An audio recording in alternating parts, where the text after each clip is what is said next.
আল্লাহ হেফাজত করে। কোন জায়গায় আল্লাহ বাজাই রাখে নাই, আল্লাহর হেফাজত রাখবেও না আল্লাহ। কথা ঠিক কিনা? সব বুঝি, এমনকি রাজনীতি করলে বড় মেয়েরা ধারে কাছেই এইতে চায় না। এই জন্য দেখবে সরমুনাই কিন্তু বড় লোকের সংখ্যা একেবারে কম। বড় লোক বলে মুরিদি হইতে চায় না। কথা বলেন নাই? সমস্যা আছে তো, কি আছে?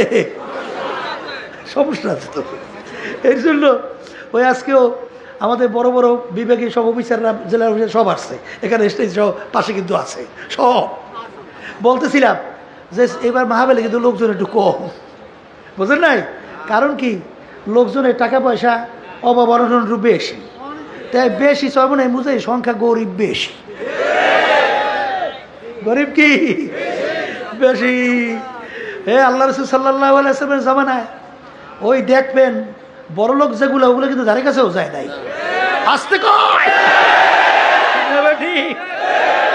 আলহামদুলিল্লাহ, আবার বড় লোকও আছে, আর বড় লোক সংখ্যা একটু কম।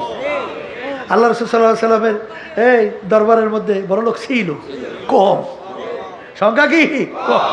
আমাদের এখানে চালাইতে অনেক কাজ করতে হয় না, কথা কয় না? এই কাজ করতে অনেক ব্যাগ পাইতে হয়। কারণ আপনি আর আমি 10 টাকা, 15 টাকা, 20 টাকা, 100 টাকায় কয় টাকা হয়? কথার কথা। কাজ একটা করতে লাগে দেখি কোটি কোটি, শত কোটি টাকা লাগে। ওই অনেক জায়গায় যাই দেখো ব্যাপার কি, এরকম কায়দা হইল কা, বলে একজনই দিয়ে দিচ্ছে 50 কোটি। কথার কথা। তোর শুক্রিয়া আদায় করি, মালিক বুঝছি তো সবই, তাহলে তুমি হেফাজত করিও আমাদেরকে।